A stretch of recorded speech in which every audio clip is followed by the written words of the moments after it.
Yo, yo, my sovereigns, what up? This is Boba Fett, uncensored on the internet, with episode 189 of Splinterlands 101. Continuing on with our Ruleset theme challenge, tonight is the Forza Crowd Ruleset. And joining us, of course, co-host of the show, Vice Chairman who ever lived, Chairman of the DAO, etc., Matt Clark. Howdy, howdy. What's new? Lots going on in Splinterlands land. Town hall was great.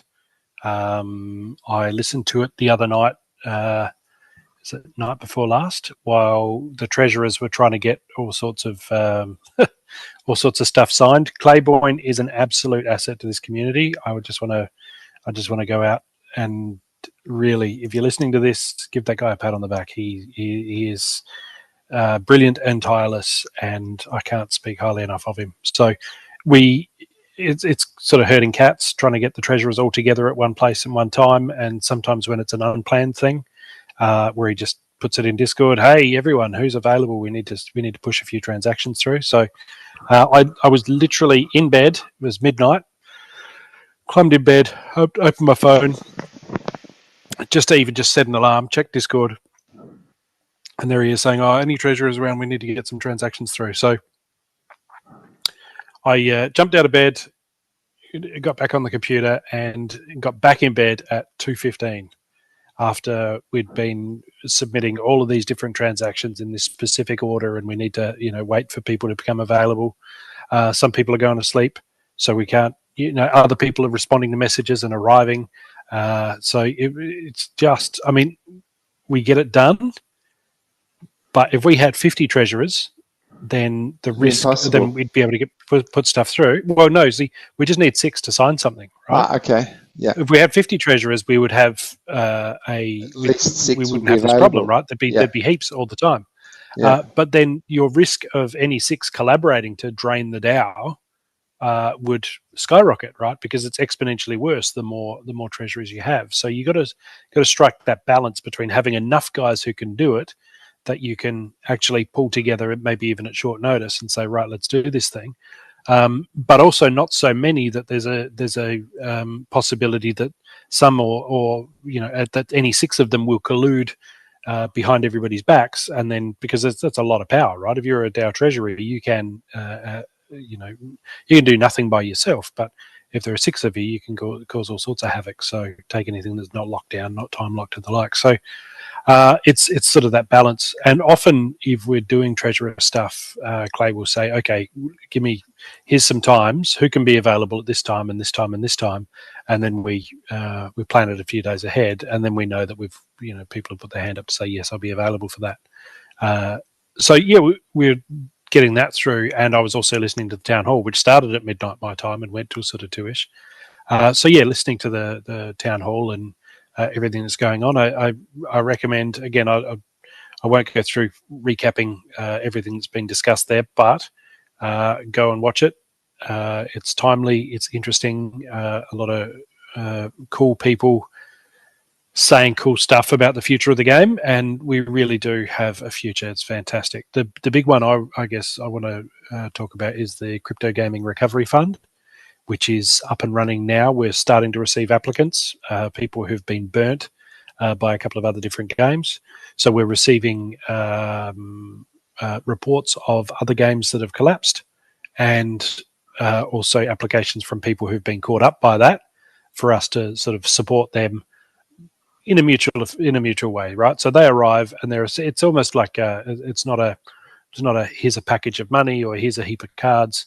It's a case of, okay, you're coming in as almost a refugee, so we're going to look after you a bit as a refugee. We're going to take into a fact that you've invested a lot in a crypto game that didn't go anywhere, and so we're going to give you sort of a VIP treatment, just to help ease your, for a couple of years, to help ease your access to this game, and hopefully take some of the sting out of it and rebuild somewhere that's more, I guess, stable than where you left. So it is it's a big move. It's a big flex, I think. And a lot of people are saying that, and I didn't get it at first. When it was first raised to me, I was like, I think there's all sorts of problems and issues with it. But I think that comes from a scarcity mindset. And I think if we adopt more of a more of a mindset of plenty and generosity of spirit, that's what stable projects do, right? It's projecting confidence. It's telling the world, hey, look, not only are we surviving, we're also able to invite refugees. Our civilization is so strong that we can accept refugees who are from whatever, and we can look after them and incorporate them into our society. I know there's obviously politically it's a hot button issue at the moment all over the world with refugees. Yeah, I was just thinking, as long as they're going to your region, because I don't want them in my region. But generally, culturally, these people are very similar to us. They just picked a project that didn't make the cut, and I think I'm very much growing, and this idea is very much growing on me, that projects that do want to be taken seriously, I think in a few years' time will almost be not required, but it will be kind of an expectation that they look after people who've been burnt by other projects, because that will be the minimum that people are looking for to say, okay, I want to get involved in A or B. Well, A has a refugee program for people recovering from other projects that have collapsed. That radiates strength, right? Because even in boy girl stuff, right? You're at the bar and you're buying drinks for everyone. Clearly, that's coming from a place of plenty. The guy who sat at the bar and can't afford to buy a girl a drink, he's going home alone, right? So it's not about being it's not about just bribing people to come to our project, and it's easy to sort of think that. But if you look at the way it's all structured, what we're actually doing is saying that this is not a bribe to come to our project. If you just arrive and say, gimme, gimme, gimme, it's not going to work that way. But if you want to come over here, we'll take into account that you've been burnt in the past, and we'll make sure that we're looking after you better than the guy who hasn't been burnt in the past, because you are a crypto gamer, right? You are a veteran crypto gamer. You've been through the worst of it. You've had your high hopes. They've been dashed. Let's look after you. So I'm really growing that idea as from being somebody who originally rejected it and just said I'm not really keen. I'm definitely had the road to Damascus sort of conversion. Okay, yeah, this is a good idea, and it's I think going to look after a lot of people in the long run, and also makes us stand out from the crowd. There's hundreds of projects out there, but there's only one that's doing this, and that's where you get the attention, and that's what people are going to gravitate to, I believe. So that's going on, but there's all sorts of other exciting stuff coming. There's mention of possibly a Conclave Arcana mini set available for SPS purchase. So Dave McCoy and I were chatting about that just the other day, and yeah, he and I are definitely on the same page. This is the way it's being. Again, I don't know how much of this is public, but the way it's being presented to me really hits a lot of those points where you're like, okay, yes, this is doing what we need to do as a community, and I really can't fault the way Dave and Yabba have been over the last year or so. Every decision that they've made, I've supported wholeheartedly. I really feel like they've got a clear direction and vision for where the game goes from here. So, yeah, very enthused. Well, if you're chatting with him again, maybe it's time we got him back on the show. There's a lot has happened since. He just did the People's Guild only like less than a week ago, I reckon that was. So yeah, he might be getting all talked out. I don't know, but we're always happy to have him on the show, or any other guest. It was great to have Keegs last week. The New Zealand player. Yeah, he's good sort. So yeah, I absolutely. We'll have Dave. I'd be delighted to have Dave back on. I reached out to Kyrgyz again, but he's a little bit busy. So he's my white whale. eventually, I'm going to get him on the show. Yeah. He's a smart cookie building a splinterstats.net. So we can actually look at, I might just share screen. Can you enable that, Bob? Yeah. Okay. So if we go to splinterlands.com, we can actually see CGRF. Is it So yeah, splinterlands.com/CGRF. You're not sharing anything. No, that's okay. I'm just doing it now. I just pulled it up. Brave tab. There we go. And share. So this is actually on the Splinterlands site now. If you just do /CGRF, and so there's how it all works, and the different projects. So far, just Tokyo Beast and Walking Dead Empires. Which were you? Get the process. Which game did you come from? Get the process started to come in as I guess a veteran. We say a refugee, but really it's you're a veteran of the Web3 gaming. And so report a failed Web3 game, so you can put farm in here, or Soulkeep, Candy Crush Saga. And report through the game, and also submit a claim there. So, and we've started to just today, I think, started getting applicants coming through. So that's really cool. New development.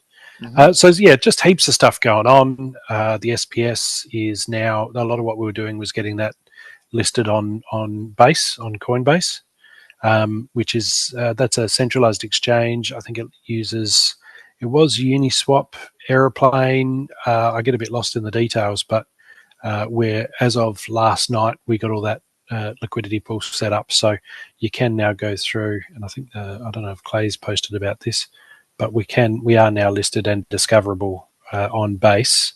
Yeah, there is a post in US customers on Splinterlands. Yep. Yeah. So now we're up and running on Base, which is great. So that means a lot of US players now have a much easier time of it to buy SPS directly. So I don't know what effect it has for Aussie punters. Mm-hmm. I haven't bought SPS with Aussie dollars at any point. Yeah. If anybody's looking at me for capital gains or anything, I've not bought SPS or sold any. But yeah, to have the US market able to just move in and buy is good news. I don't think we've seen much of a movement in the price. I haven't checked that.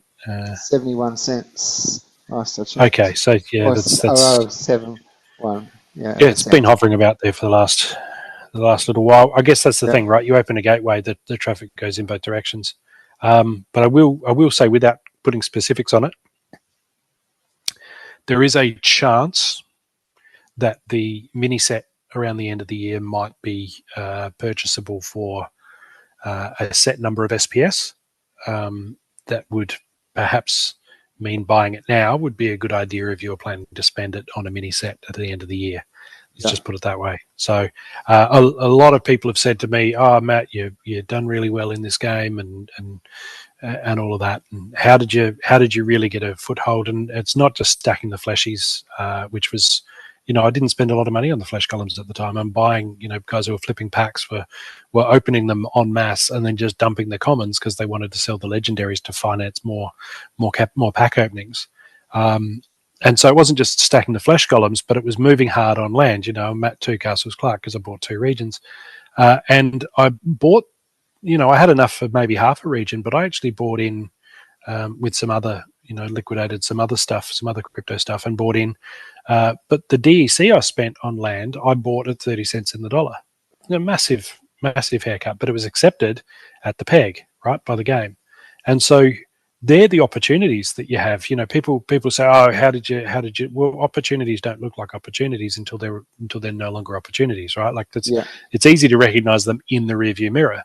And so I'd say, SPS at under a cent, when seeing some of the maybe pricing that is being bandied about for the mini set, the CA mini set towards the end of the year, I would say stacking SPS and look, stake it, get staking rewards for it in the meantime, but stack SPS specifically that you're looking to buy cards with down the track, because you're going to get a real good deal on it, just like I got a real good deal on that 30 cents in the dollar, buying 1,000 DEC for 30 cents, stacking that. It wasn't difficult to buy a region when so many people who thought they were smart were dumping DEC as soon as they got it because, for whatever reason, short-term thinkers.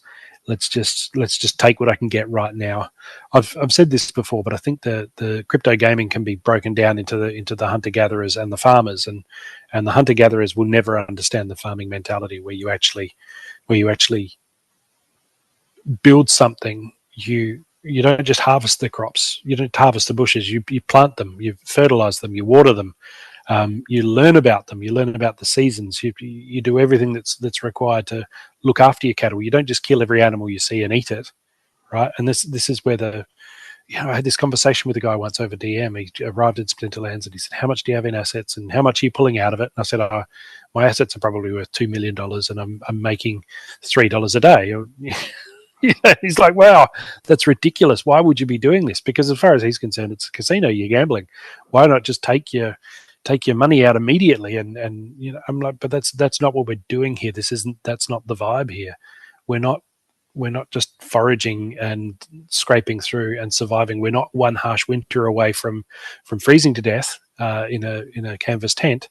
We're actually building a log cabin, and we're doing that because we have crops planted around us. We have it's a longer term commitment, but that's the smart way to do it. And so I kind of feel like if you want to sink your teeth into the game, and if you're newly arrived in the last year or so and you're looking for an opportunity to be one of those guys who's made the smart move at the right time and really got the best bang for your buck, now would be the time to be buying SPS. Now would be the time to be sitting on it so that you can move that into cards in December and do what you like with it in the meantime. And hey, if it goes up and you don't want to spend it on cards in December, that's okay too, right? Like that's a good outcome. But I feel like if you're planning on buying cards, and December's not that far off. What's it, August now? So it's only a few months away.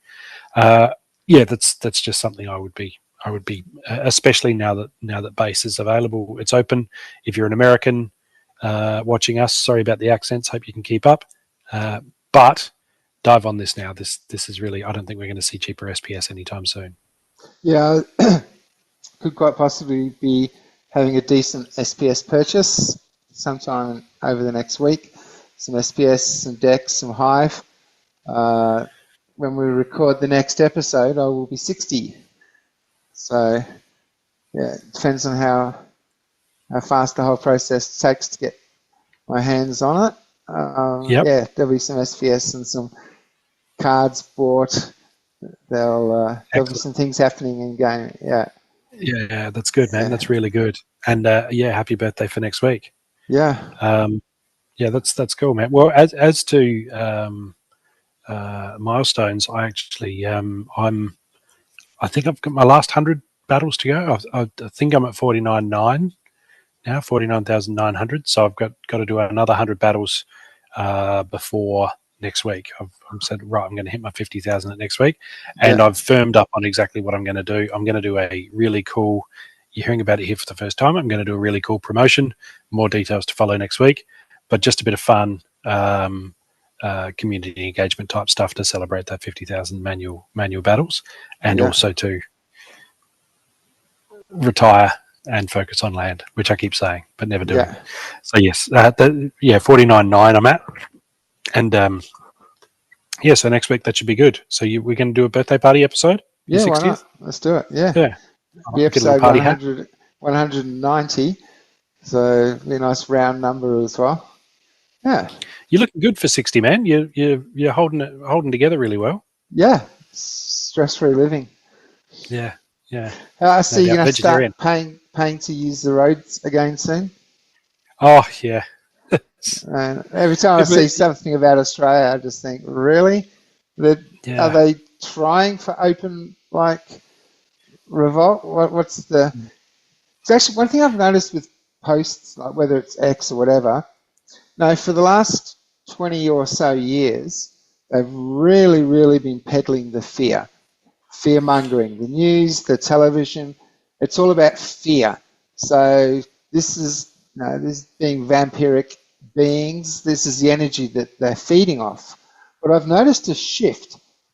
They're no longer peddling fear, they're peddling hate. They're really, really causing divisions and hate. And the media and the news, everything is now focusing creating division and creating hate. So that's a totally different energy than fear. So it's like something big must be coming up soon if they're harvesting all of that energy. Yeah, well, culturally, yes, there are a lot of Middle Eastern folk being imported into the Western world, and it is unnerving that a lot of people have pointed out that they're only military fighting age men. It's not women and children, which I think, if you're fleeing somewhere war torn, we should be accepting preferentially the weaker members of society, women and children. So yeah, but culturally, there's with the grooming gang stuff in the UK, and that's just been, to think that's been simmering away unresolved literally for decades. Where are the dads? This is and I think that there's been a deliberate destruction of masculinity over decades, and a disempowering of men with family courts and the like. So, the government says, "Oh, you don't need to stay with your husband. We'll be your husband. We'll just pay you, and we'll make sure that he pays you, and you don't. There's no expectations on you. You just, you just receive. You're just receiving as a single mum. No need to resolve any difficulties in your marriage. Just let it go." And then you've got these kids in fatherless homes who prey for predatory people, and I can't say it's deliberate and who's doing it, but if it was deliberate, I don't know that they'd be doing anything different. Yeah.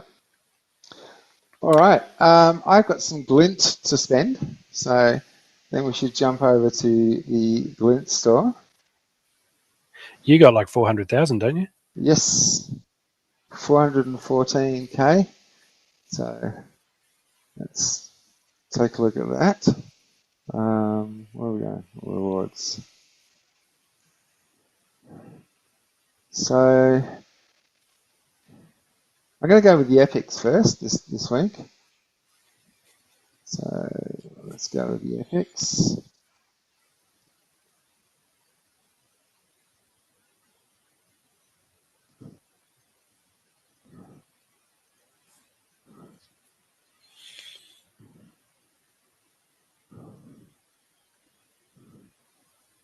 Look at those Olivias, far out. Wow. No, right. Back in the day, you'd be excited, but now it's like, yeah, throw her in the pile. She's still not maxed, though. You don't have her maxed yet? No. Ooh, 1, 2, 3, 4, 5, 6, 7, 8. 8 Olivias in there. Nice. That's nice. What are they selling for at the moment? I might look that up while you keep doing that. Okay. All right, let's get some legendaries. Oops. 227. Ooh. Get 6 legendaries. I need at least 1 Syrinth to sort out that mess where I doubled up with leveling. $1.87 for Olivia's at the moment per BCX. Okay. Yeah, $1.87 for a single. $1.50 per BCX if you're going for a combined. Gold foil Olivia's, wow, she's $55 for a gold foil. Wow. But I guess they cost so much DEC to unlock. That's the crux of it, right? So your cost base is high there. So I didn't get what I needed in there. No Syrinth. What's Syrinth? I might look that up, see if you can. And we know that the ultimate chests are a complete scam, so let's go with the mages. What have I got? 17. Okay, so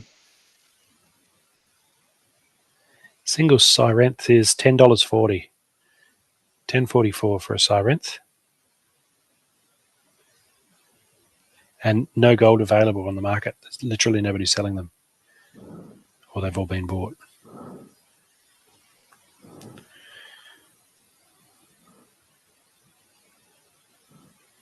Okay.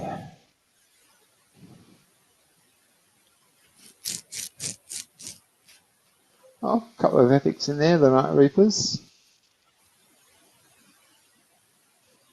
Nothing super special though. I've got 437 left towards next season. Not a lot. Well, there. That's not good. You did not. Let's hope that you've burnt through all the bad luck then, and I'll share screen and have a bit of an open myself, maybe. Just 1 sec while I check.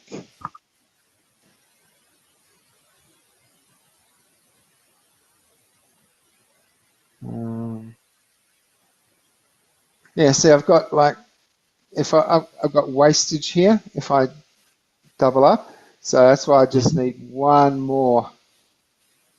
So and then I can sell or burn rather. I can burn a 3 or 4 of syringe there. What else did I just pick up though? The battle mages, got that maxed already. Nice 5k glint towards next season.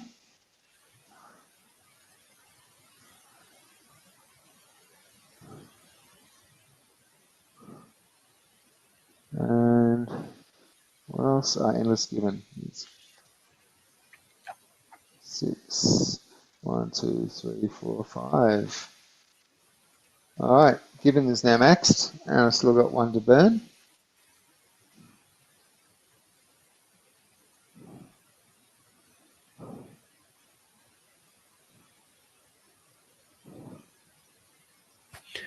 Yeah, speaking of burning cards, Bob, I don't know if you saw the town hall, but Dave was talking about having land craftable cards that are made. One of the components will be cinder, which will be which you'll get from burning cards, older cards. So it sounds like we're going to have the option and possibility of making our own cards that just work on land. And it's basically what we've been talking about with sacrificing cards to make land more productive. There's been different ideas bandied around, but it seems like we've coalesced on this idea of actually manufacturing a card that doesn't battle and is only useful on land, but you make that by burning cards that regular standard cards. Yeah. 42.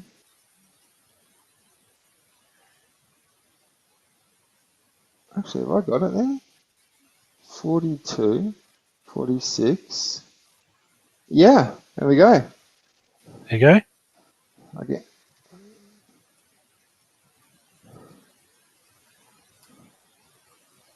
All right.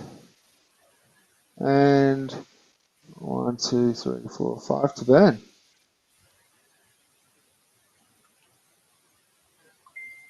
All right, Olivia's finally maxed. Well, thanks to all those Olivia's that I got in that draw, 8 of them. And Nice. I needed 7 and I actually got 8. So just. Oh, well, there you go. So it wasn't disappointing. It was just you started strong. That's all. Up to 10k now towards next week. Mm. All right. I will share and. All right, you can see my glint shop. So what do I have here? 389, not quite your 400,000. And I do not know what to get. Maybe if I get major chests. Yeah. And just see what comes out. Because I will use the energy because I am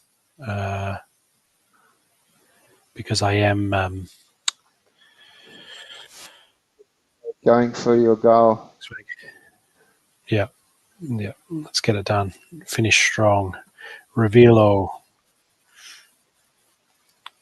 There you go. A couple of rare golds.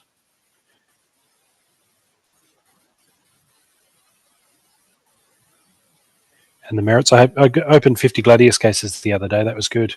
There's quite a few Gladiator cards got to the next level, which is always fun and handy in the brawls. Yeah, I've got about 50 packs on both of my accounts at the moment, so I've got 100 Gladius cases ready to go for our next big opening. Yep, nice.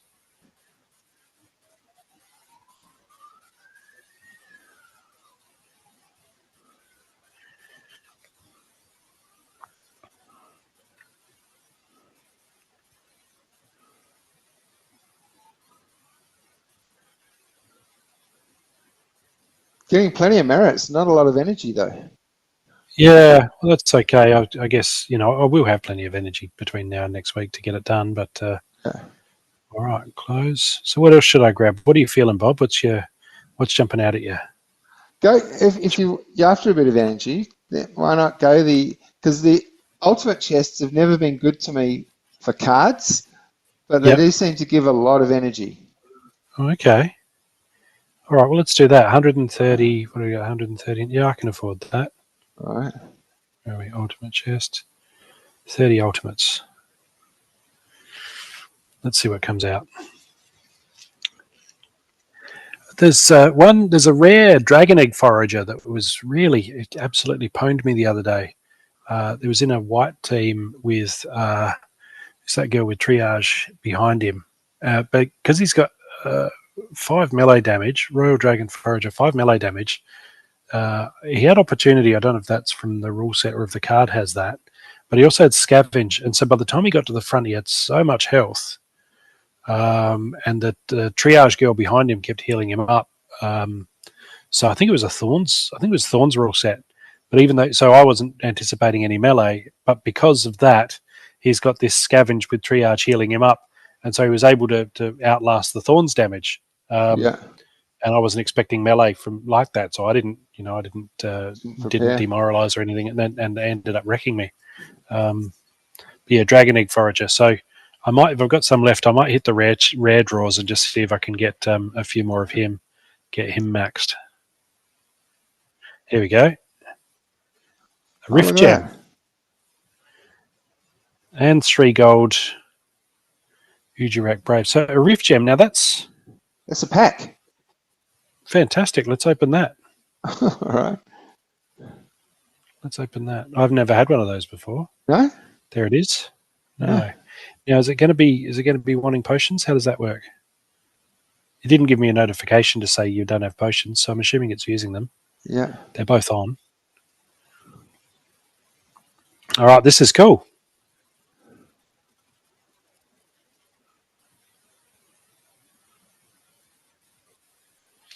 Tinderlock, I use him a lot. I think I have him maxed already. Nice. Gold, who's that? Lemel Refugee? Fantastic. Gold Time Meddler. This is a decent pack too. And a Whelp Herder and a Bramble Pixie. Bramble Pixie, yeah. I don't use him a lot. I've used this Bramble Pixie quite a bit, but I think me too. I'll have to have a look at which ones of these I might want to look at maxing because, sometimes I think if the game gives me a card, then maybe I'm just supposed to have that. I need it in my lineup, and I should just grab it and max it and buy a few copies. So, yeah, okay, I'll have a look at those. That's cool to get some new ones. Bramble Pixie is really good. Yeah, I've stopped sharing, but I'm just now I think about it, maybe I should go and double check, make sure. Yeah, I use Bramble Pixie a bit. What have I got? I'll share again. I've still got 104,000. Okay. I'll buy some rares with that. All over the place here. That was really cool though. The Rift Watchers pack. Haven't done those for a while. I only had a couple of those packs anyway in the first place. I've just sort of been more focused. All of my money's been going to land. All right, so rares. How many rares can I do? I did buy a bunch of packs, and after a while, just buying because I did a lot of pack opening videos for Rift Watchers. I bought a bunch, but then I just stopped buying packs and just started focusing on the cards that I wanted. Which specific cards? All right. Let's do a rampage. There he is, straight away, Dragon Egg Forager. Very first one. See, I was talking about him, and he arrived. Yeah.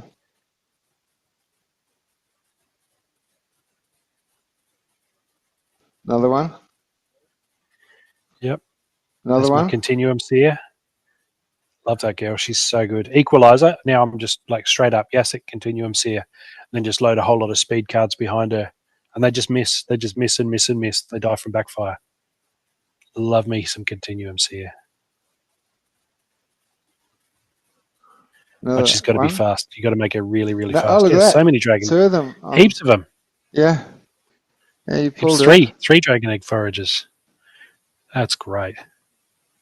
Very, very happy with that. And how am I doing for Glint? 29 thou.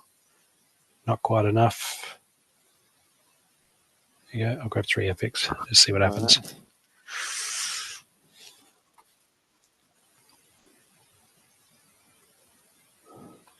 But yeah, the town hall, there's all sorts of cool stuff, including like avatar personalization coming, which is really cool. Instead of just your "this is me" and you just pick one of the logos, it'll be a far more involved, bit like a video games where you tweak your character and you choose their hairstyle and this, and yeah, so there's all sorts of possibilities there for just.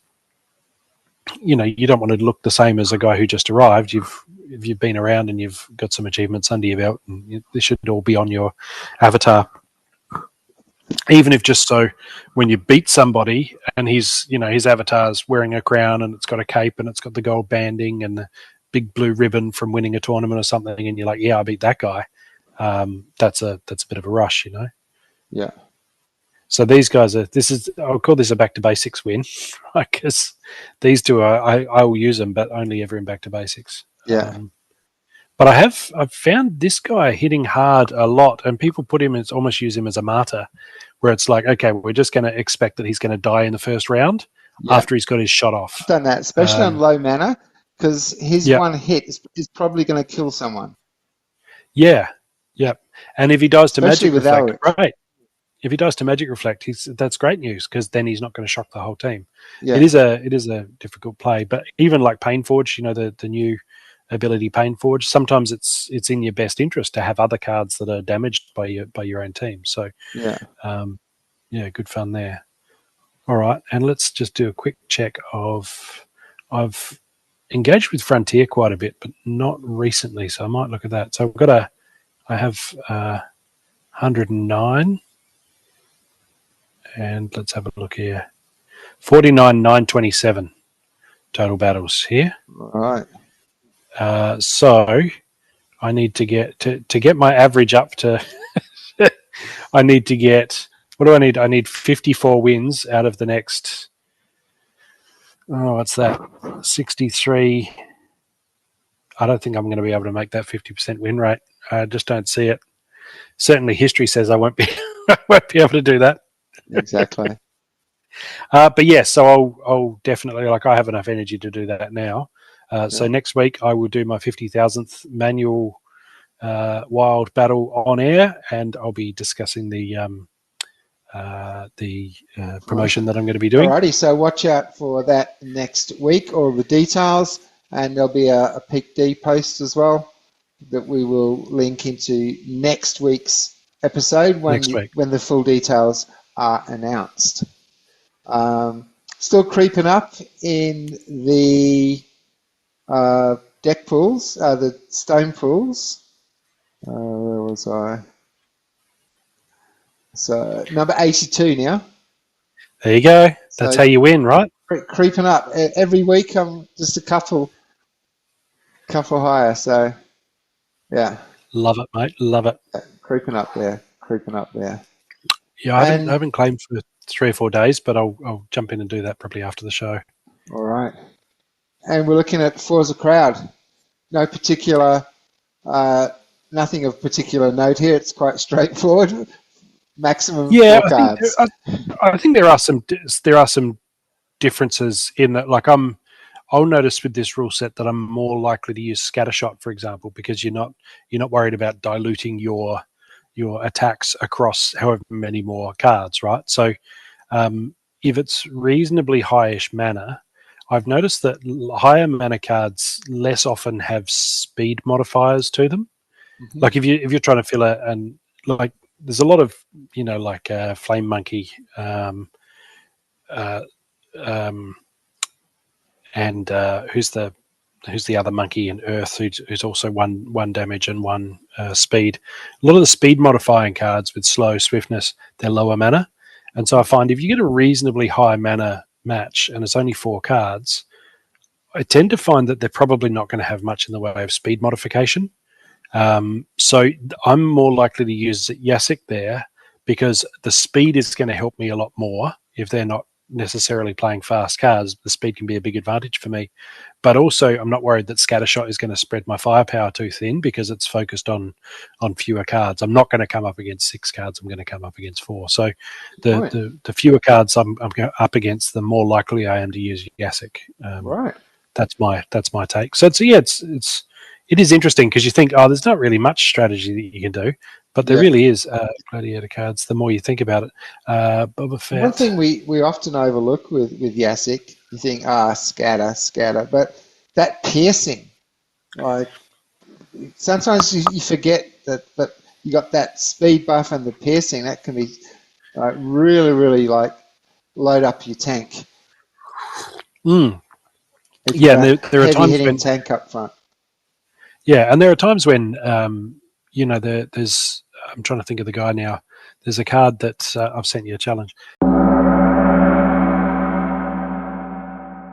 There's a card that opportunity heavy hitting, not a lot of health, opportunity heavy hitting melee, and with Yasik he's really just brutal. If your weakest card doesn't have thorns, you're really going to have a bad time. And it doesn't matter Scattershot because he's still aiming for their weakest card. He's a melee opportunist to go for their weakest card, and so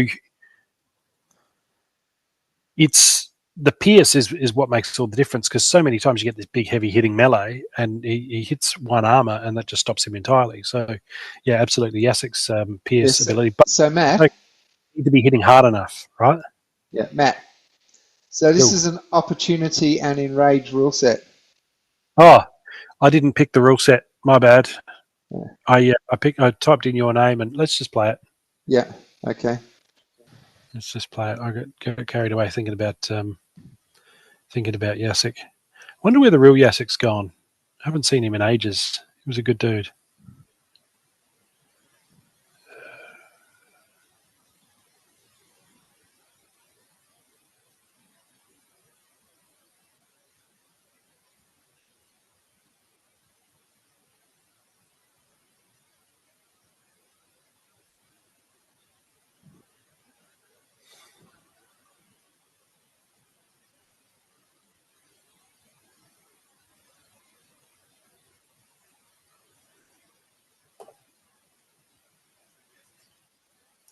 All right, let's go. Yeah, sorry about that.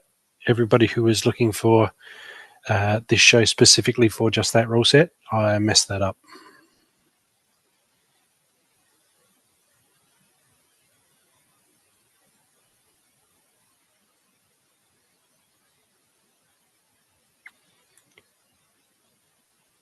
This would be a good time to have a llama, Bob.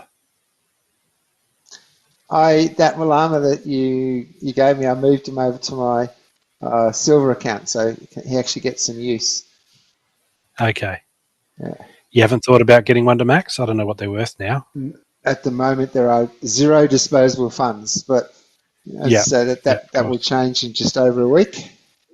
Well, that might be worth looking at as well. Not just the not just SPS, but maybe maxing your llama because it's a whole different. I use him so much. Yeah, there will definitely be some cards for it. Yeah. Yeah. So you've not modified speed at all. I think you're going to struggle to hit me. You don't have any true strike, and you haven't sped anything up. So I think you might be. You do get speed boosts from being injured, but I think my opportunist gladiator is going to. Bloodlust up on my markers. Yeah, she's going to bloodlust up while you're swinging at continuums here and getting nowhere. Yeah, I think this is me. All right, let's see. I think this is me. But yeah, she's such a staple. Normally, I just save her for equalizer because this is just too little health. Like if you get lucky just once, I'm going to get wiped out, right? But if she gets clipped slightly and then gets aggroed, then she's going to. She's going to speed up even more. There's the Martyr boost. Oh, there it is. Okay, you got me.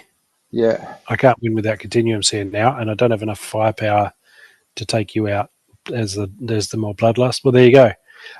Yeah, so normally I'll save Continuum Seer for Equalizer rule set just because she's so delicate, right? Just the slightest little hit. So well done, Bob. Good work. I thought I had you, and then it turns out I didn't. So there you go. Cora just sped up too much after she got hurt. Yeah. That's what I was hoping, because it was opportunity rule set, so I knew both martyrs were going to go pretty quick. Yep. Four's a crowd. There we go. Let's try that. Try again. All right. That was a practice. Obviously, that wasn't. It doesn't count. Yeah. Doesn't count. Not towards the official count. All right. So we got 35 mana, fire, death, and dragon.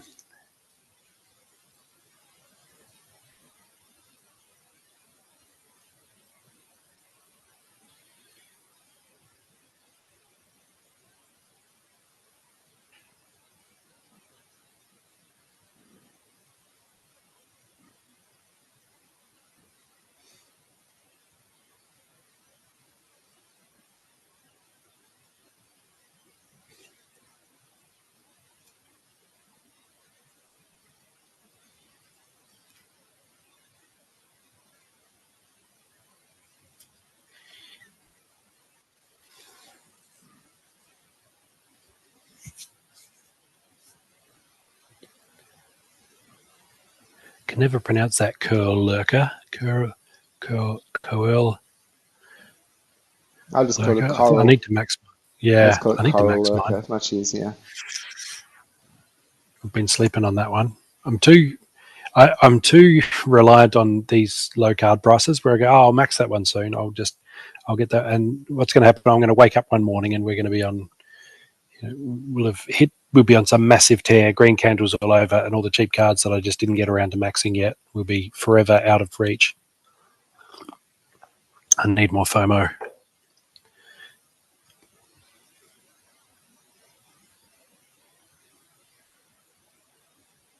All right. Let's see what happens. So I've gone for a poison everybody strategy. Mm-hmm. So I've got one attacking the front, one attacking the back. I've got a sniper and an opportunist. So the idea is I'm just spreading that poison around everywhere. Yeah. But I don't know how well I'm going to hit you. And if your sandworm's going to take out my my girl up the back pretty quick. Yeah, I might be in trouble here. I don't think I'm going to be able to take you out before you get me, which is really the goal of it, isn't it? Yeah. I don't think I'm going to be able to hit Curl Lurker enough. And I can't build any Bloodlust on Usut because he's only hitting your tank, who's healing himself. Yeah, I think I might be in trouble here, Bob. Yeah. Yeah, Agor. Sorry, I thinking Curl. Yeah, Agor. Yeah, so I can poison him, but I don't think I'm going to be. My sandworm won't be around long enough, maybe to. Oh, he's taunting. Oh, I forgot about that. Okay, I might be saved by your taunt actually. I thought I'd be targeting everything else, but it's going to be close. Yeah, it'd be close. Oh no, the poison! I thought, yeah, the poison made a difference. You won. Yeah. Yeah. Well, there you go. I didn't notice your Agor had taunt. It slipped my mind. I was picturing I was going to send my firepower everywhere and leave the big baddie alone. Okay, well that's so the first official match has gone to me then. Yeah. Yep. Let's go another. I'm waiting. Yeah.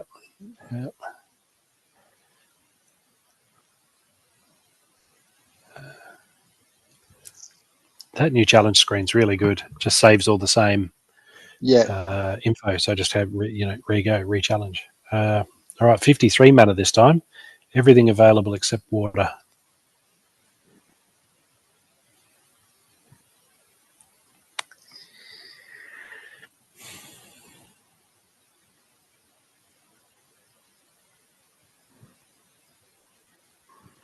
$53 is a lot of mana when you're only filling sort of one summoner and 4 monster slots as well. Yeah.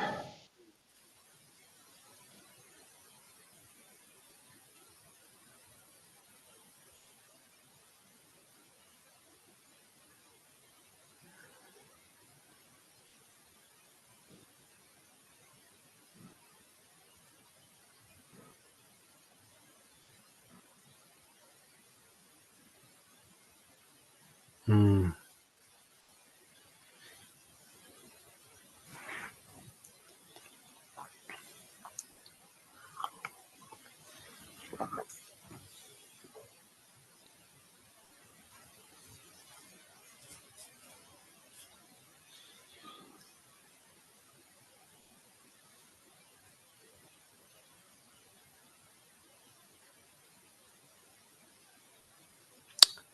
I had Quora in my lineup, and then I decided I had her in third, and then I decided to swap her out for Slipspawn, just to get that taunt in there. I'll put them both in. Yeah. Yeah. No, I went for Corny Alice. I don't. I think it's me. Because my Oaken Behemoth is going to wreck your Martyr card, and then I think there's going to be just too much. By the time I've got an Enraged Archimus the Bear and my Oaken Behemoth, I think I'm going to roll over your Quora, and I'm reluctant to say this because it so rarely happens, but I think I'm going to be able to get on top of your Quora before your second Martyr card dies. No one's attacking the second Martyr card. That's right. Yeah. So I think I'll be I think I'll be attacking your Slipspawn. My last two cards will be attacking your Slipspawn, but my first two will be focusing firepower. I believe Oaken Behemoth, his magic attack will go forward instead of to the back. But I forget how it works with taunt. Let's have a look. Let's watch. Yeah. But I think it's me. But I mean, you look at how little mana you've. I know. Two of your cards are only 3 mana cards. I was concerned about that. Like, am I wasting mana by playing the Martyrs? But yeah, I thought I'd give it a go though anyway. Well, Oaken Behemoth, his melee attack went forward, but his magic attack went to the back. So there, Yeah, but I was just relying on the double Martyr, but no one was attacking. If I'd have brought Blast in, which was a good guess, because often Blast would be a good idea. With higher mana cards, a lot of them have Blast. You think of Chaos Dragon and the like.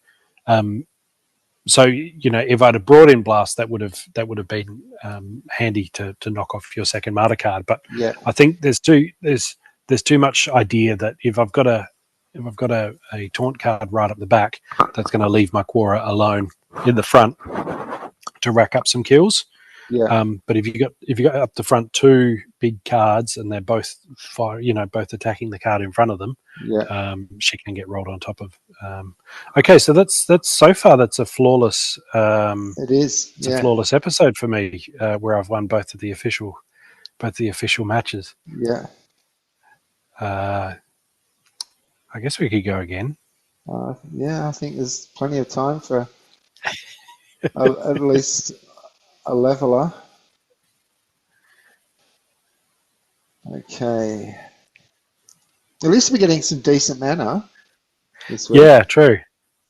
Yeah, now that we can only play 4 cards, we're getting a lot of mana.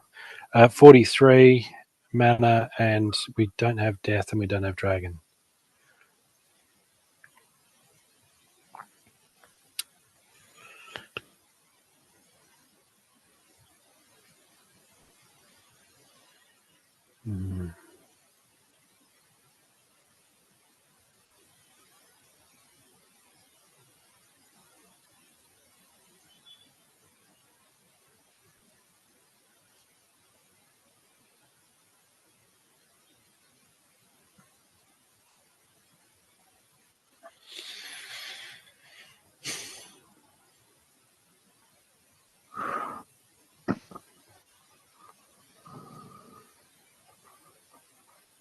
All right.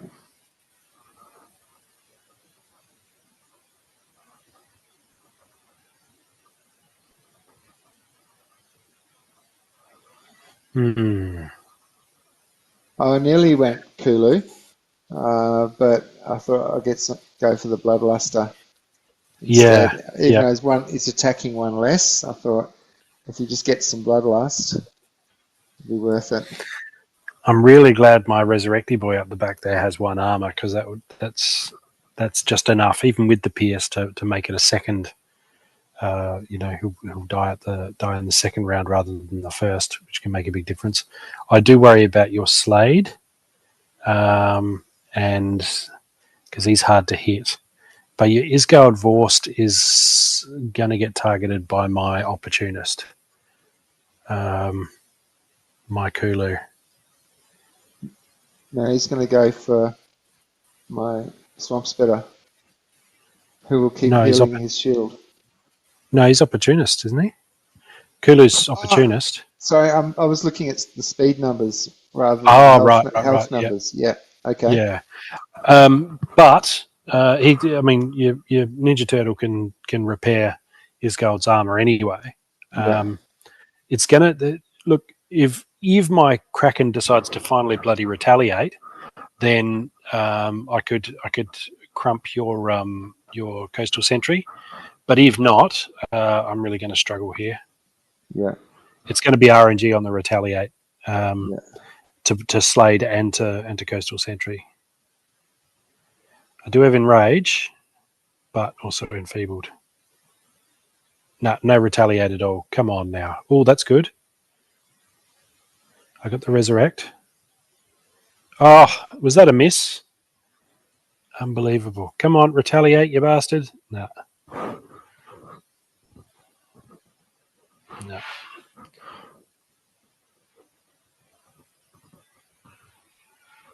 Oh, she's so brutal, Coastal Sentry. If you don't just kill her.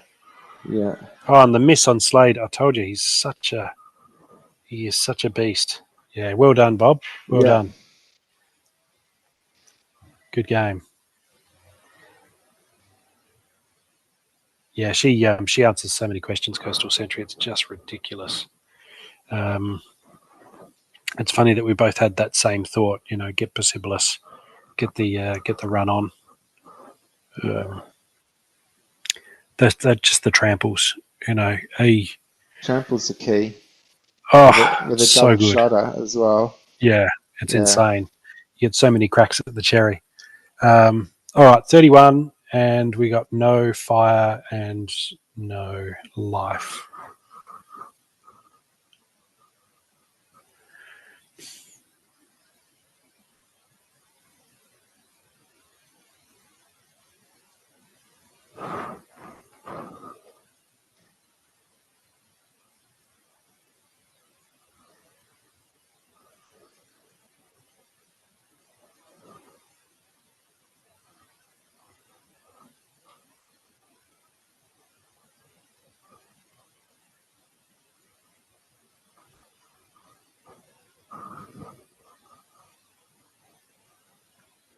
Yeah, right. It's pickle time. It is pickle time. I guess if it works, hey, if it ain't broke, don't fix it. Yeah, it just had the slightly less mana, so I got a little bit of healing included with my hammer here, even though I'm wasting a card by not attacking. I'm hoping the benefits of both repair and heal will be worth it. And if I can get a bit of bloodlust going back here, and he's got close range, should he make it to the front? Yeah, so I thought it worked well for the mana. Yeah, and like I say, I didn't play a gladiator card, so if we've got them included, it's always going to be an advantage to play one rather than to not. I still think just because the poison, so Ulfga's always an unknown.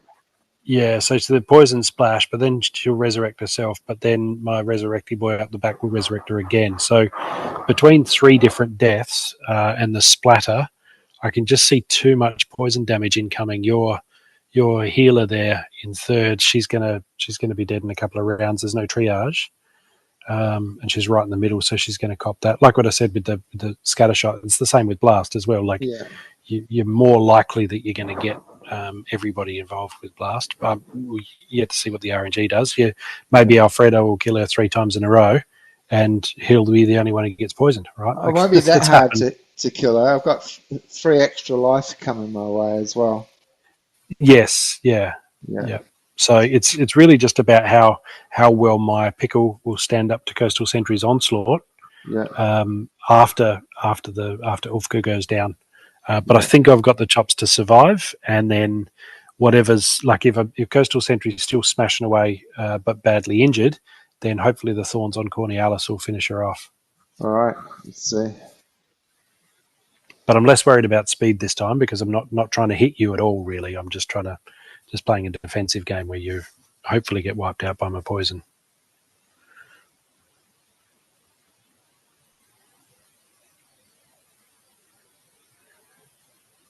Oh, and the trample. All right, so we got the splash on the first death. Yeah. Second death. Any more? No. All right, Alfredo, it's your time, mate. Get poisoned. So it's only going to be your first 2 cards that actually get poisoned. That hurts.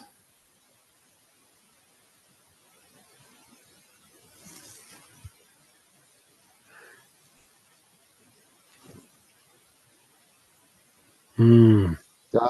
That is not the outcome I was hoping for. You got the bloodlust, you got the everything. Oh, I really thought the poison would spread a bit further, but it just stayed in those first 2. Well, there you go. I think that's even things up on the official scoreboard. Yeah, officially 2-2. Yeah. Yeah, we just have to do one decider. More. Yeah. One more. Let's do it.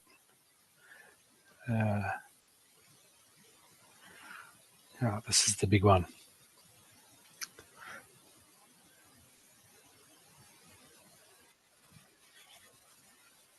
"41 mana. There is only fire and life and earth."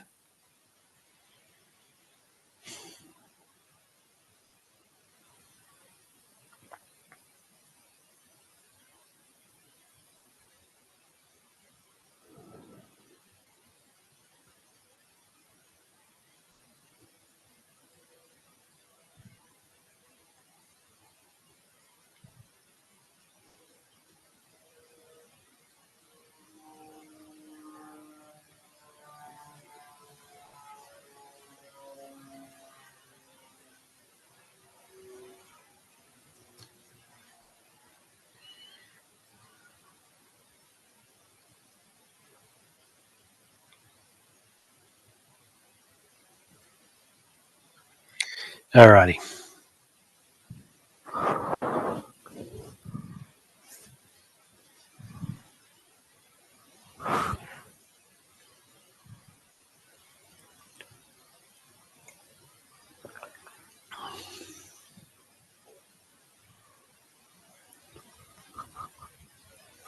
Okay. You going with the Gobson twins? Yeah. So you're all melee across the board. So my sniper's just going to be going for your front card with his void armor.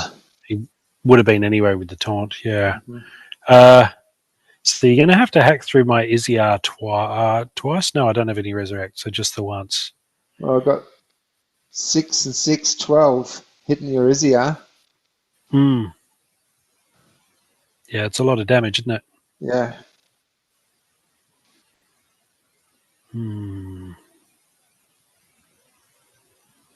There's a bit of armor to get through, though. You don't have Pierce. Mm-hmm.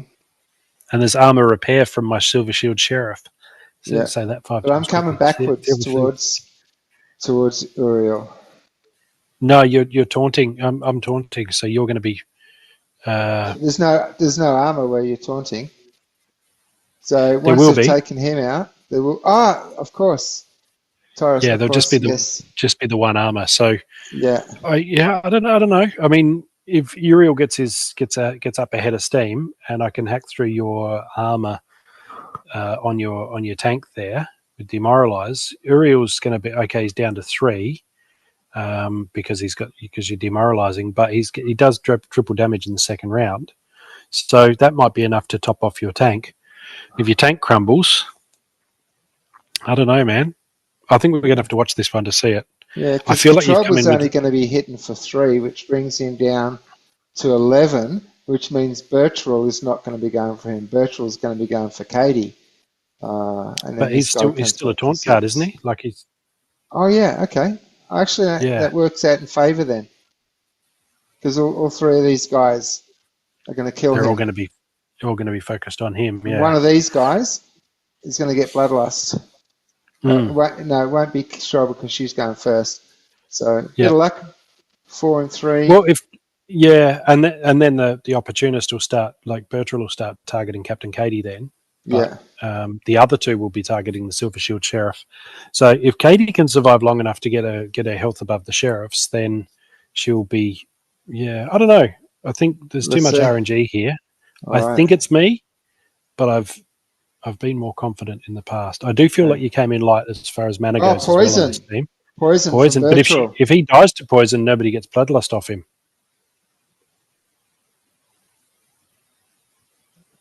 Poisoned again, you Sheriff. Boom. Oh, I didn't even need it. Ooh. Oh, no. There it is. Wow. All right.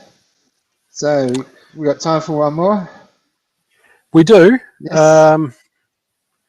You got some. Do you want to wrap up with something? Is something you want to? No. That's all right. That's all right. We'll do another one. You got that bleeding from the lip. You can't believe you made me bleed my own blood. I'm watching MacGruber on Stan at the moment. It's just a silly action sort of MacGyver sort of rip-off. And it's pretty full on. But yeah, that whole, you made me bleed my own blood, it's the action movie, kung fu movie tropes. 26 mana, and we have everything available except life. This is our last mana match so far, isn't it? Yeah.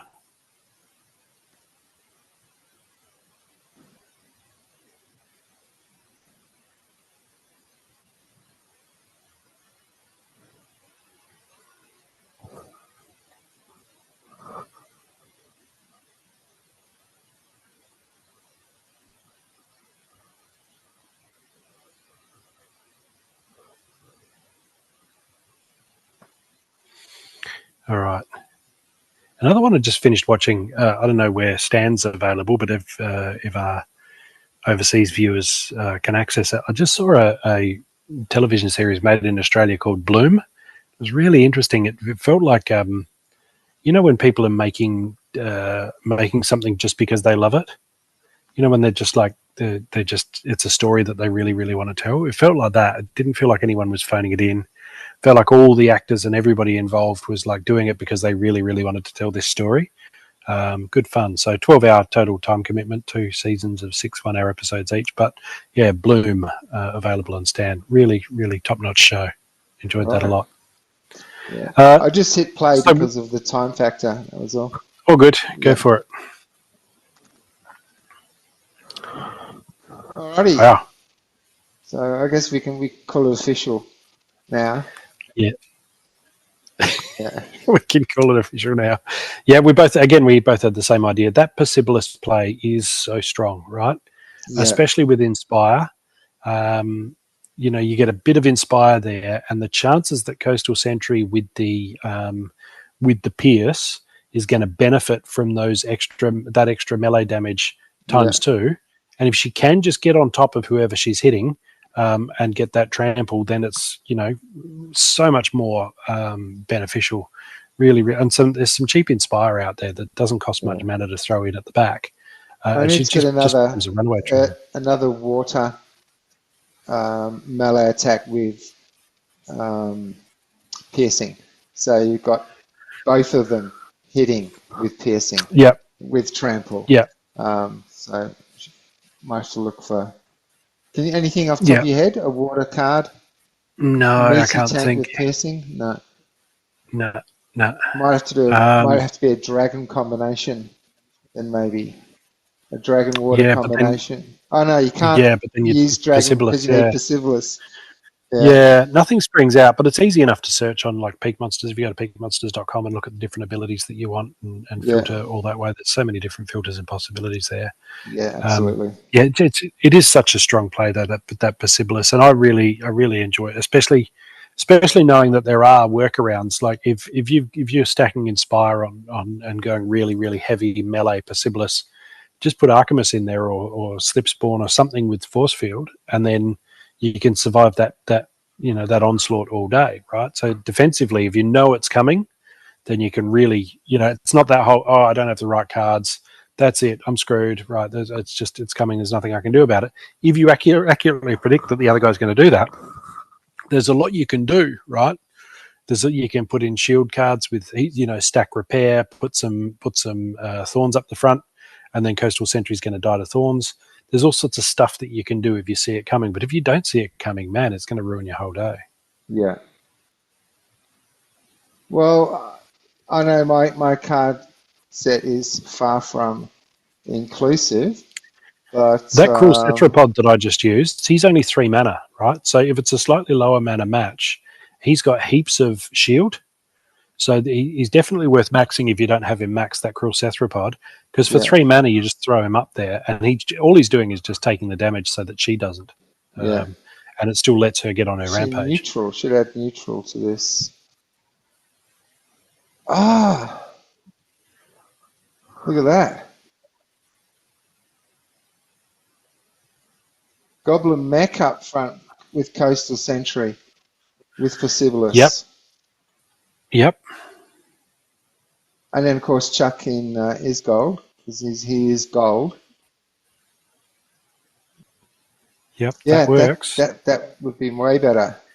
Very mana intensive. Like that costs a lot. Like if you think, but it's the same. Slade is 10 as well, so he's the same cost as Slade. But he's not going to dodge anything. Like this Goblin mech is eating everything that gets sent out, right? Yeah. Like he doesn't. Although that stun could be very, very handy. Yeah. On the target, but it is quite a lot of mana to devote to that. Yeah. Alrighty, so guys, thanks for joining us on episode 189. We will be back next week with episode 190, where Matt will have completed his 50,000 manual battles and will release the details of his promotion for said achievement. Thanks for joining us. We'll be back next week on Boba Fett. Peace out.